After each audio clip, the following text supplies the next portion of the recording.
Hello, and welcome back to the Composer Kate podcast. My name is Kate, and I'm happy to be back here after a couple weeks away. One of those weeks off was because I got bronchitis, which was super, super not fun. But the other week off was for a very fun reason. I got to see the total solar eclipse. Brian and I drove to meet our friends in Sherbrooke, Quebec, which was right within the path of totality. We had 3.5 minutes of totality, and it was absolutely perfect weather there. So it was truly an incredible and unforgettable experience. The coolest thing, I think, was getting to witness the reactions from wildlife, because we went to a park with a wetland boardwalk, a trail thing through a big marsh to view the eclipse. So we got to hear the birds and the insects respond to the changing light and temperature. It got several degrees colder and obviously very dark during the peak of the eclipse. So it was really, really magical and cool to just kind of notice how nature was responding to that. I hope some of you out there got to experience the eclipse as well. It was so cool. I feel so grateful to be alive at a time and place where we were able to experience this. And I'm sure it will inevitably inspire some music at some point. I also want to say a quick thank you for the support on my previous episode, which was a bit different from the other episodes on this podcast so far. Go back and listen to it after this if you're curious. I think it was a good one. I heard from lots of people that it was helpful or made them reflect on their own perspective. In some cases, it even gave other people permission to take action in their own lives, which is really cool. I'm so proud of you, anyone out there who said no to something because of listening to this podcast. That's so cool to me. It was a bit vulnerable for me to put that episode out into the world, so it was very validating to know that it was well received by wonderful people like you, so thank you so much for that. I really appreciate it. This week, for episode 10, we are back to talking about a band piece, and the piece for this episode is Beneath the Canopy. Beneath the Canopy is a piece for grade 3 concert band. It's just over 3 minutes in duration. And this one was actually commissioned as a flexible band piece first and then made into a full band version. It was commissioned by Amanda Kilburn and Elizabeth Riegert for the senior concert band at Vancouver Technical Secondary School in Vancouver, British Columbia, Canada. It was premiered and published in 2021 as both a flex band piece with adaptable instrumentation and a regular band piece with standard concert band instrumentation. When this project came about, it was during the pandemic. There was this sudden demand for pieces with flexible or adaptable instrumentation. This was because class sizes were reduced. Sometimes people were only allowed to play music together in small numbers with physical distancing, sometimes in mixed groupings of instruments rather than in more traditional ensemble formats. Sometimes the students would be of a variety of grades or experience levels too, so it was a challenge for teachers to find suitable music during this time. Depending on the location and the rules set by the particular region or school board or whatever, there were varying levels of severity when it came to how much the music programs were impacted by all of this, but pretty much everyone needed some flexibility, at least at some point. And so composers and arrangers and publishers were working really hard to create resources that would be helpful to everyone during this time. I did make a few flexible versions of existing pieces like Into the Blue, Alpine Meadow, and Autumn, but Beneath the Canopy was my first time writing a piece that was intended to be flexible from the start. So the flex band version of Beneath the Canopy has 5 parts. Part 1 is available for flute, oboe, and clarinet. Part 2 is available for flute, oboe, clarinet, alto sax, and trumpet. Part 3 for alto sax, tenor sax, trumpet, and horn. Part 4 is available for tenor sax, bass clarinet, bassoon, horn, trombone, and euphonium. And lastly, Part 5 is available for bassoon, bass clarinet, bari sax, trombone, euphonium, and tuba. So each ensemble would distribute the parts based on which instruments they have. As long as each of the 5 parts are covered, the piece will work. And it's pretty cool because each performance is unique, since each ensemble's version of the piece would feature different combinations of instruments on each part. I really loved being able to offer this interesting kind of musical experience because I think there's value in that even beyond the restrictions of the pandemic. There are also 4 percussion parts: timpani, suspended cymbal, glockenspiel, and marimba. They are optional in the flex version, so the piece will work without them, but they do add some nice layers if the ensemble is able to include them. In the full concert band version, I made more specific decisions about which instruments would get which parts all throughout the piece, but the musical content is all the same as the original version. Both versions have been well loved since publication, and I'm really happy that they both exist. In preparation for this podcast, I was able to reconnect by email with the teachers who led this commission project, Amanda and Elizabeth. They sent in some written comments for me to share with you. Amanda said, "We commissioned Beneath the Canopy during COVID when our classes were in the quarter system and weren't able to perform live for an audience. It was meant to be a special way to still celebrate making music together, and since we weren't able to travel on our usual tours, we had enough money to afford a commissioned piece. We wanted to go with Kate for our commission because the students loved Chasing Sunlight so much when they performed it a couple years prior, and we also wanted to support a Canadian composer." Elizabeth shared that they wanted a flexible band piece because of their small classes and working within a modified semester system. They also wanted something that wouldn't be so boring for the low brass, something more than just long whole notes the whole time. Elizabeth's main instrument is the bassoon and Amanda's is the tenor sax, so they both understood how low or middle instruments are often playing only the role of a foundation or background part rather than getting melodic or more interesting parts. Elizabeth mentioned that they had an amazing grade 12 bass clarinet player at the time who was often bored, so it worked well that I was a bass clarinetist myself and understood this specific issue. They shared that they wanted there to be this feeling of hope attached to the piece because they were living in, well, we were all living in sort of a dark time at that time, and everyone was feeling isolated and scared. They were looking for something that represented the geographical area that they were in, but also that had this overall feeling of hope. This was a really great prompt for me because it came naturally to me to incorporate nature inspiration and also the emotional side of what everyone was going through, including myself.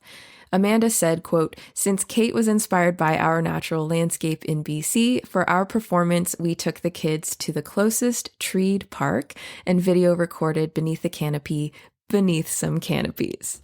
Thank you so much to both Amanda and Elizabeth for writing in and sharing their thoughts with me. I'm so happy we were able to work together on a meaningful collaboration, even during a difficult time. Before I talk about some specifics about the piece, I thought it would be fun and maybe helpful for you to hear the whole thing. I haven't been doing that in every episode, but I realize that not everyone listening is familiar with all of my pieces and may wish to have a little bit more context before hearing me talk about it. You can always go to my website to listen to full-length recordings and look at perusal scores and read about the piece and everything, but I totally understand wanting to hear it right here while you're listening to a podcast about it. I might not always do this, but let's try it for today. So the recording I'm going to play is of the full concert band version, not the flex band version. It was performed by the South Dakota Intercollegiate Honor Band, conducted by Aaron Perrine.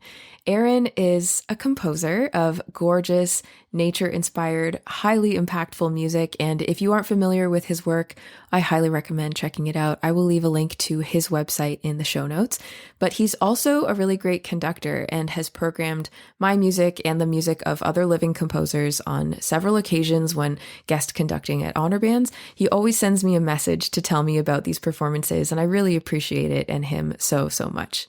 So here's the program note for Beneath the Canopy, and then I'll play the recording. I have always cherished any time spent in the forest.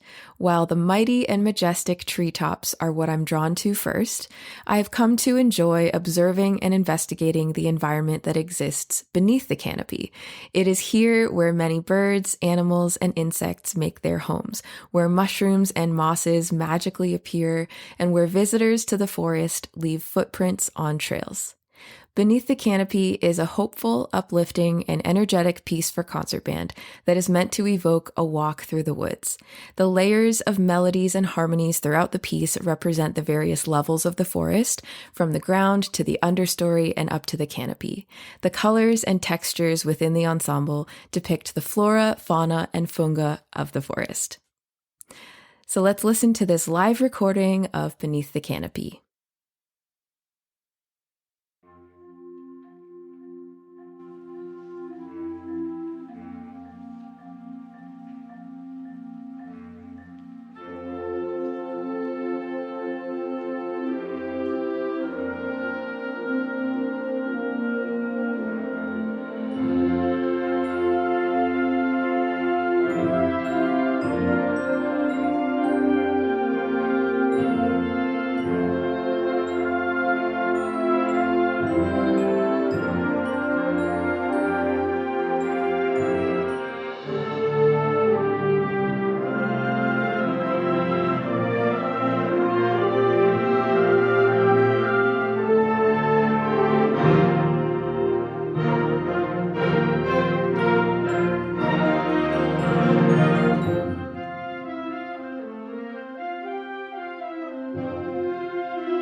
I really like the main melody in this piece.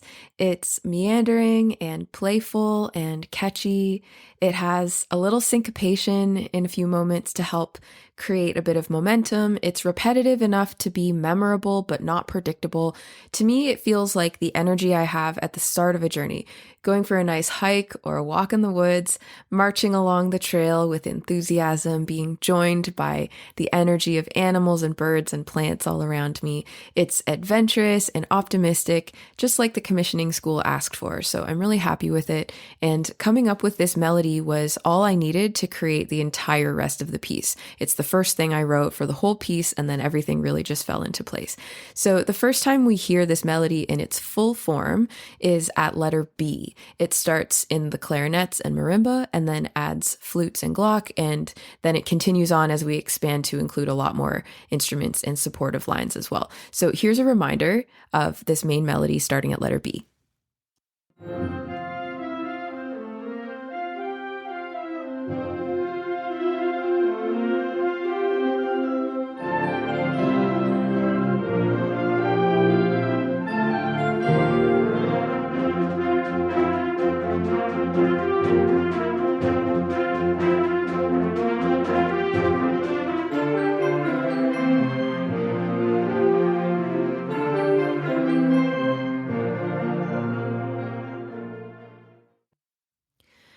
Going back a little, leading up to that section from the start of the piece, we do hear hints of this melody, just stretched out in longer rhythmic values, longer lines being passed around the ensemble, while underneath, the bass voices and percussion are doing this repeated pattern on a drone, just one single bass note with implied harmony happening over top of a pedal tone. So here's letter A, just to hear an example of what I mean by stretching out that melody.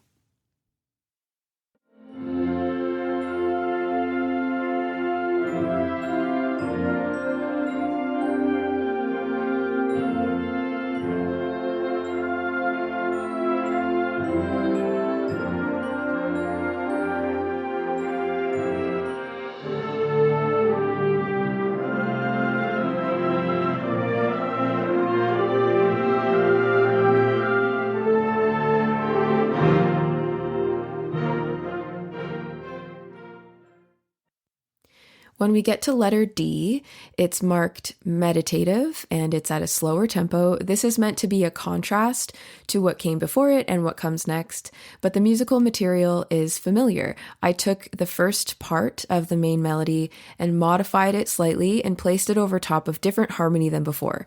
This section is meant to sound like these breathing sort of swells with these crescendo, decrescendo. Maybe the trees are breathing too, and we can feel the air moving in a pattern. I imagined stopping along the trail at a beautiful clearing or an open space under the canopy and just taking it all in, taking a moment to be still and breathe. From here, we move into a nice little canon sort of feature at letter E that begins with the low brass and low woodwinds and builds layer by layer from the bottom up. In the flex version, I basically just layered in part 5, 4, 3, 2, 1 in that order. This was one of the ways that I addressed the issue the commissioners raised about their lower instruments not getting time in the spotlight. So I created this fun opportunity for them to take the lead in this section. So let's go back and listen from letter D so that we get that transition into this section at E.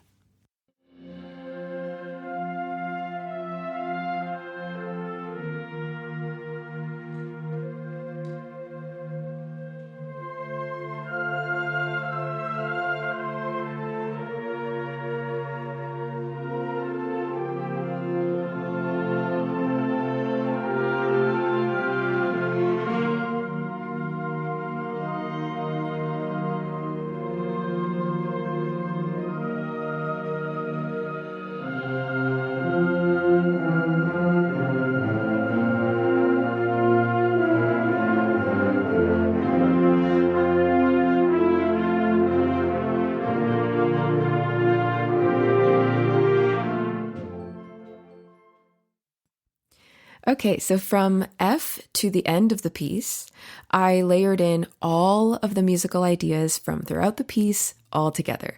I love doing that. I love playing around with an idea and using it in many different ways. So the construction of this part of the piece was really easy and fun for me, and I'm happy with how it turned out. At measure 81, I even included a sped up version of the meditative part from earlier and layered that over the rest of it, really bringing everything together. So let's listen one last time from F to the end.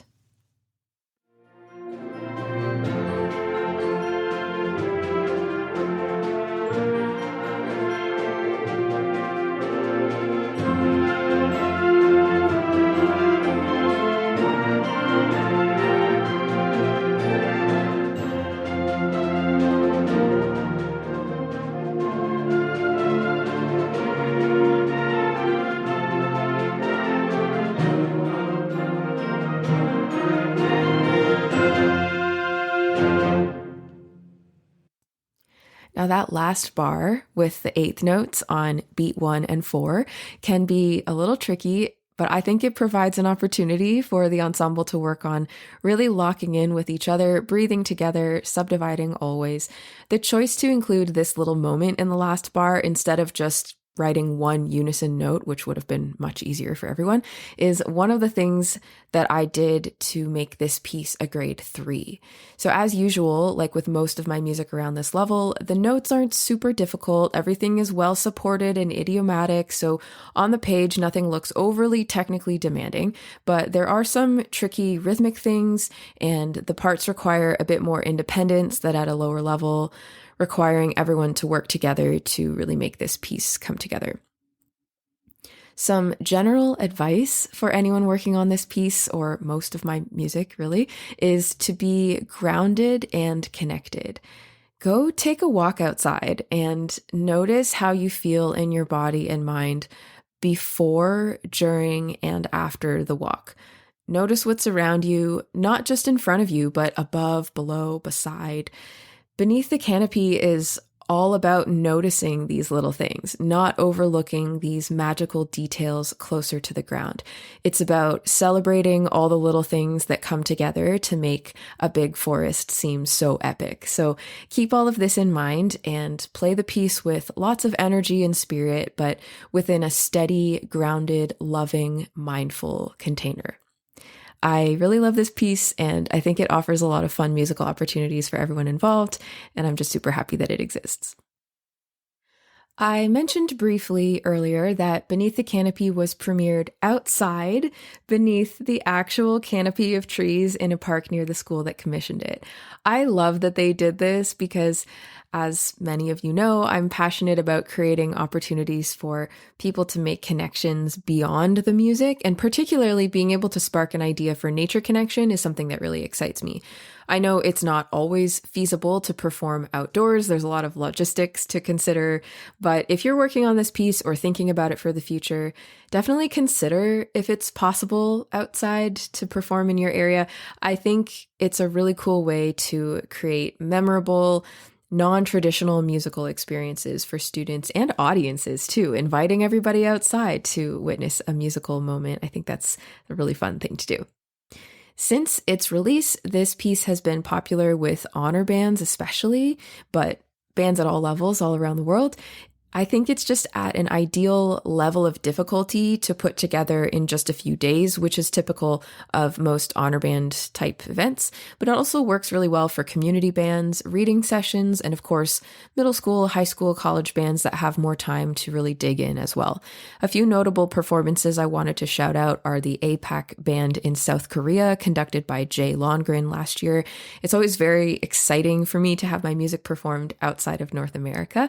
It was also played in Saudi Arabia last year, which is very, very cool.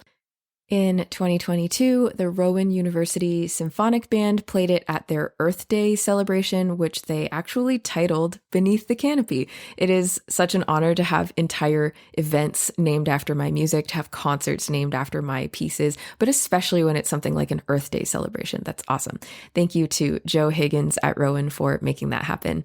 I heard from someone in Texas last year who performed Beneath the Canopy in a park underneath some trees. There are many more performances that I could list, but those are just a few that I wanted to mention. Thank you so much to everyone out there who has worked hard to bring this piece to life. I really, really appreciate it. I know it's a popular piece for spring, so if you're listening to this podcast and you are playing the piece sometime soon, please reach out to me and tell me about your performance. It'll make my day. A couple other fun facts before we wrap up.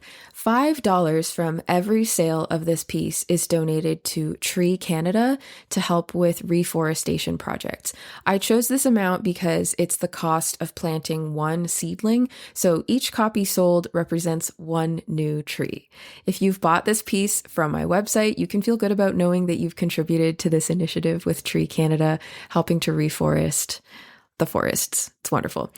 The score cover image for this piece is a photo that I took in my local forest. I thought it was a perfect view from beneath the canopy of trees, so I used it for the score cover for this piece. I have been asked a few times if there was a specific place that inspired this piece for me, and the answer is yes, of course. There are actually two different places that I drew inspiration from. One is Lynn Canyon Park, or just more generally the Lynn Valley area of North Vancouver in British Columbia. I've visited this area A few times, and each time I've had a really profound and beautiful and restorative experience. Being at the bottom of a canyon means even regular sized trees look massive, and it has this sort of dwarfing effect for the people at the bottom. There are trails that go along the canyon floor and also trails that go closer to the top. So it's really cool to kind of experience the different levels of the forest, and there's waterfalls and beautiful rivers. It's just such a gorgeous place. Every time I've visited Lynn Canyon, it's been raining, which is pretty typical of the Vancouver area, but this has never stopped me from enjoying my time there. The old growth forests are just magical in the rain. So because this was a commission for a Vancouver area school, it made sense to me to imagine walking through this particular place while I was composing this piece. The other place I had in mind when writing this piece is the Redwoods in Northern California. Brian and I visited several state and national parks during our trip there several years ago, and it was really remarkable to be in the presence of these giant ancient trees. Because the trees are so tall, the treetops are way up high and sometimes not even fully visible from the ground because they're so far away. So this made it really easy to focus on what else was going on beneath the canopy, with the canopy being so out of reach. But honestly, even the ferns and other plants on the ground in the redwoods were massive. It was a really special ecosystem to connect with, and I definitely infused some of that inspiration into this piece as well as the more local forests. Okay, I think I'm going to leave it there for this episode. Thank you so much to the Vancouver Technical Secondary School for commissioning this piece. Thanks to Amanda and Elizabeth for writing in to share some thoughts. Thank you to Aaron Perrine and his honor band students for the great recording of this piece, and to everyone who's chosen to play Beneath the Canopy so far. If you are interested in checking out Beneath the Canopy and adding it to your own library or future music wish list, please visit my website, katenishimura.com, where you can access recordings and perusal scores of all of my concert music.